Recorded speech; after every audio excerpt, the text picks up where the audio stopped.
आगाज में आपको खबर देंगे डेरा बुगटी से, जहां काली खांसी जानलेवा बन गई है। नवाही इलाके किरगिज में काली खांसी में मुब्तला 2 बच्चे दम तोड़ गए। महकमा सेहत बलूचिस्तान के मुताबिक एक माह के दौरान जाँ बहक होने वाले बच्चों की तादाद 7 हो चुकी है। 7 बच्चों की हलाकत के बाद आज डॉक्टर्स की टीम मुतासरा इलाके में पहुंच गई है। इसी हवाले से मजीद बात करेंगे हमारे नुमाइंदा बुशरा कमर से। बुशरा, बताइएगा, इतने रोज बाद यहाँ पर टीम भेजी गई?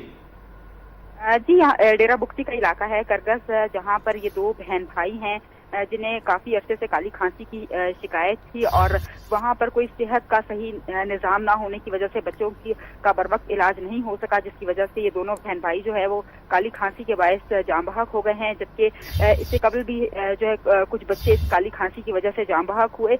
महकमा सेहत की जो टीम है वो आज इस इलाके में पहुंची है और आकर उन्होंने सिर्फ एक ही इलाके में वैक्सीनेशन का सिलसिला शुरू किया है, जबकि वहाँ मौजूद जो इंतजामिया है और जो लोग हैं उनके मुताबिक उनका ये कहना है कि बड़ी तादाद में सैकड़ों बच्चे ऐसे हैं जो काली खांसी का शिकार हो रहे हैं और महकमा सेहत की जानिब से कोई भी तवज्जो नहीं दी जा रही, जिसकी वजह से बच्चों की हलाकतों का ज्यादा खदशा है।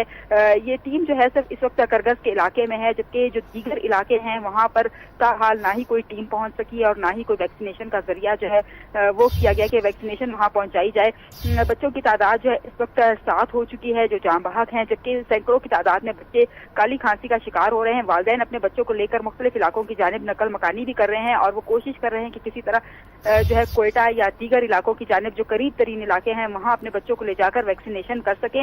उन्होंने महकमा सेहत के हुकाम से दरख्वास्त की है को इलाके में टीमों को भेजकर काली खांसी की वबा जो है उस पर कंट्रोल करें। अगर कंट्रोल ना किया गया तो बच्चों की बड़ी तादाद जो है वो काली खांसी की वजह से जाँ बहक हो सकती है। जी, शुक्रिया आपका बुशरा, आपने हमें तफसीलात से आगाह किया।